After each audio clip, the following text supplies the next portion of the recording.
दोस्तों, इस बात में कोई भी शक नहीं है कि दुनिया में सबसे ज्यादा अलग प्रकार के जानवर अमेज़न के जंगल में पाए जाते हैं। इसके अंदर जाकर ऐसा लगता है जैसे हम किसी दूसरी दुनिया में आ गए हों। इस वक्त धरती का सबसे ज्यादा घना जंगल अमेज़न ही है। ये बिल्कुल ऐसी स्थिति में है जैसे पूरी दुनिया में लाखों साल पहले जंगल हुआ करते थे। कई लोगों का ये भी मानना है कि अमेज़न के जंगलों की गहराई में आज भी डायनासोर जैसे जीव जिंदा हो सकते हैं। जितना बड़ा और घना अमेज़न का जंगल है, वो उतना ही ज्यादा रहस्यमय भी है। आज तक लोगों को ये नहीं पता कि ये जंगल बना कैसे, क्योंकि ये दुनिया के किसी भी जंगल से बहुत ज्यादा अलग है। लेकिन माना जाता है कि इससे बाहर से आए किसी ने बनाया। आज हम आपको कुछ बताएंगे इनके बारे में, तो बने रहिए वीडियो के एंड तक। दोस्तों, अमेज़न जंगल का नाम सुन के आपके दिमाग में सबसे पहले सांप आते होंगे, क्योंकि यहाँ पर सांप की सबसे ज्यादा प्रजातियां मिलती है, जैसे कि एनाकोंडा, पाइथन, कोबरा और कई अलग अलग सांप। साथ ही यहाँ के एनाकोंडा बाकी देशों के एनाकोंडा से ज्यादा बड़े होते हैं। कुछ का मानना है कि अमेज़न के जंगल में प्राचीन वक्त के सांप भी मौजूद हैं, क्योंकि इसका क्लाइमेट और नेचर बिल्कुल वैसा है जैसे लाखों साल पहले धरती का था, और वैसे इस सपनों को देखे जाने की बात भी होती रहती है। इस जंगल में बुलेट एंट और साथ ही और भी कई अनोखे जानवर हैं, जो कि बस अमेज़न में ही मिलते हैं। अमेज़न में कई जानवरों पर रिसर्च की गई है, पर फिर भी आज तक अमेज़न के आधे से भी कम हिस्से को ही हम देख पाए हैं। अमेज़न का 75% हिस्सा ऐसा है जहां आज तक इंसान पहुंच नहीं पाए, क्योंकि ये बहुत ही ज्यादा घना है और इतने अंदर तक टेक्नोलॉजिकल सामानों को लेकर जाना नामुमकिन है।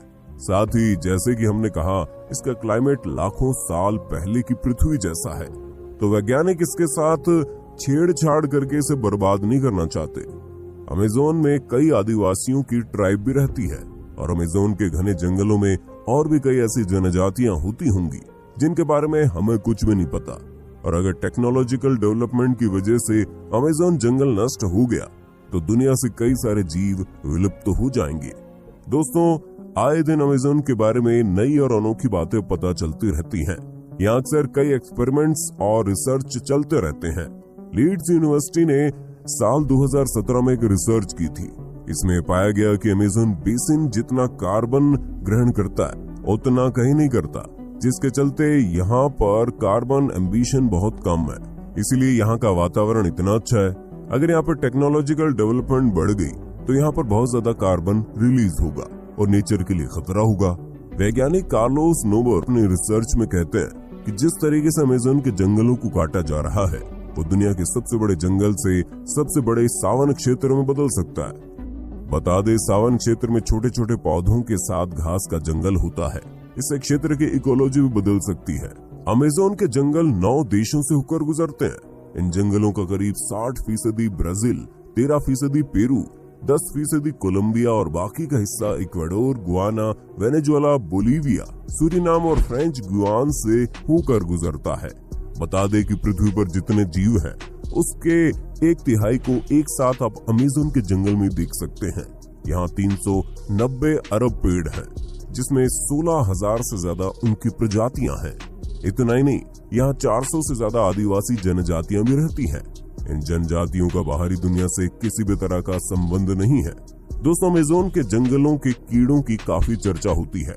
माना जाता है कि यहाँ इतने हजार तरह के कीड़े और जंतु मिलते हैं कि उनमें से कुछ ही फीसदी के बारे में अब तक वैज्ञानिकों को पता चला है। यहाँ की बुलेट चींटियां भी बड़ी खतरनाक होती हैं।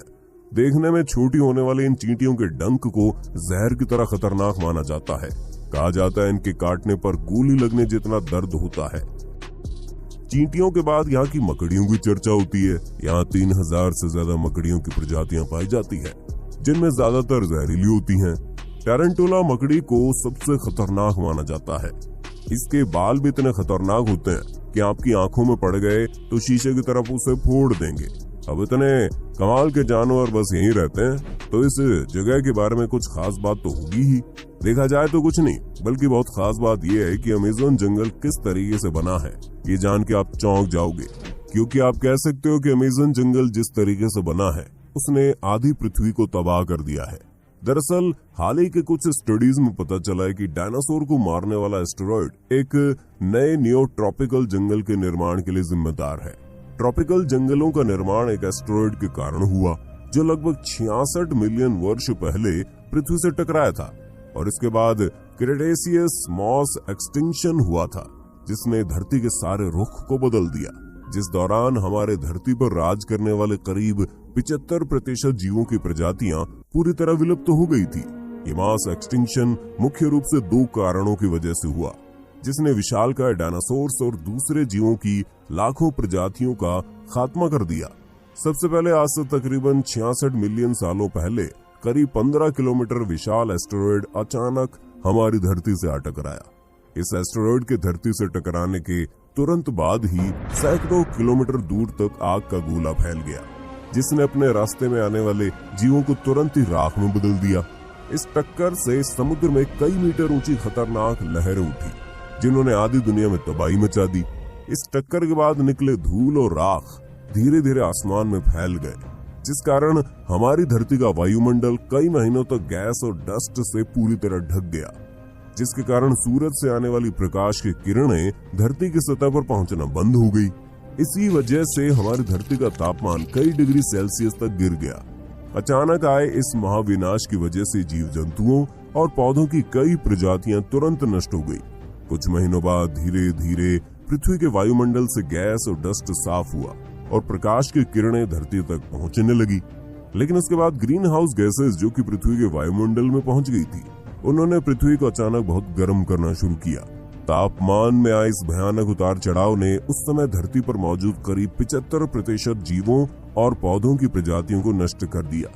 वहीं कुछ वैज्ञानिकों का मानना है कि इस मास एक्सटिंक्शन में रही सही कसर उस समय के डेक्कन ट्रैप्स यानी कि आज के दक्षिण भारत में हुए विशालकाय वोल्केनिक इरप्शन ने पूरी कर दी। ये वोल्केनिक इरप्शन बेहद ही खतरनाक थे जिनसे भारी मात्रा में कार्बन डाइऑक्साइड और खतरनाक ग्रीन हाउस गैस निकली जिन्होंने बचे हुए जीवों को खत्म कर दिया।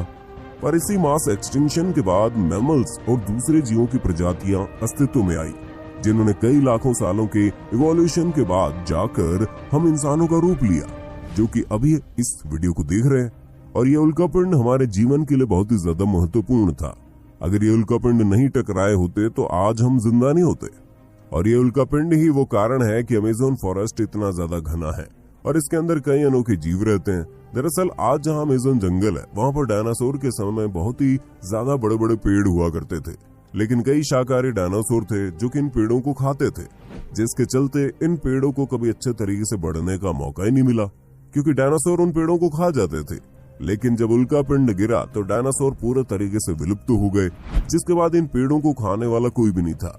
लेकिन ये जो उल्कापिंड था वो बिल्कुल सटीक अमेज़न जंगल के ऊपर गिरा था, जिसके चलते ये जंगल की हालात पूरे तरीके से गायब हो गई। यहाँ कोई भी जीवन नहीं बचा और साथ ही ये जगह पूरी रेडिएशन से भर गई। ये उल्कापिंड की गर्मी इतनी ज्यादा थी कि उसने हर एक पेड़ पौधों को जला दिया। माना जाता है उसने जमीन पर बहुत ही बड़ा गड्ढा बना दिया था।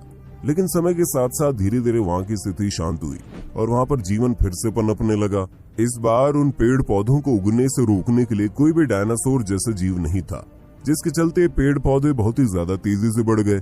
और आप कह सकते हैं कि जिस रेडिएशन ने इस जगह को तबाह किया उसने इन पेड़ों को उगने में और ज्यादा मदद की।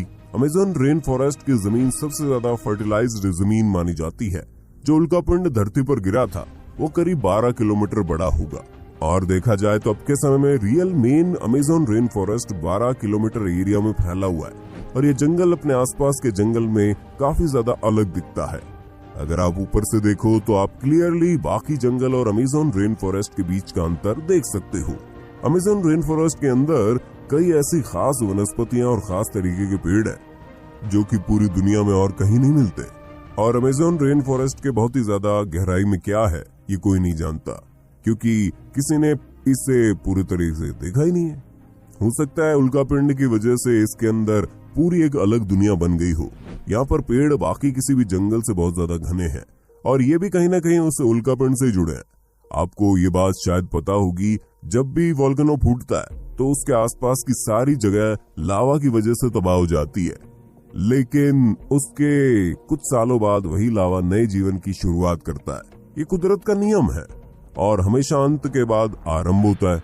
क्रेटेशियस मास एक्सटिंक्शन से पहले भी 4 मास एक्सटिंक्शन हुए थे। ये एक्सटिंक्शन थे Ordovician mass extinction, Devonian mass extinction, Permian mass extinction और टेरेसिक जुरासिक मास एक्सटिंक्शन। और फिर हुआ था क्रिटेशियस मास एक्सटिंक्शन। और इन सब एक्सटिंक्शन की वजह से धरती का एक जीवन पूरे तरीके से नष्ट हो गया और दूसरे जीवन को पनपना पड़ा। बिल्कुल वैसे एक वक्त आएगा जब इस धरती से हम सारे इंसानों का नाश हो जाएगा और फिर कोई दूसरा जीवन आएगा और वो होगा सिक्स्थ मास एक्सटिंक्शन। और देखा जाए तो हम इंसान बहुत ही ज्यादा तेजी से एक्सटिंक्शन की तरफ बढ़ रहे हैं। जैसे कि जिस जंगल की हमने बात की यानी अमेज़न जंगल, इसे बहुत जल्दी से काटा जा रहा है और साथ ही आजकल फॉरेस्ट फायर भी बहुत जल्द हो रही है। नेक्स्ट मास एक्सटिंक्शन कभी भी हो सकता है और ऐसा भी हो सकता है कि ऑलरेडी शुरू हो गया हो। वैसे ही एक बोनस फैक्ट है कि एक ऐसा जीव है जिसने सारे मास एक्सटिंक्शन को सरवाइव किया है। उस जीव का नाम है ट्रेडिग्राडिस। तो बस यही तो आज का वीडियो था। अगर आपको ये इन्फॉर्मेटिव वीडियो पसंद आया तो वीडियो को लाइक कर देना। ऐसे ही अनोखे वीडियोस देखते रहना चाहते हो तो चैनल को सब्सक्राइब भी कर देना।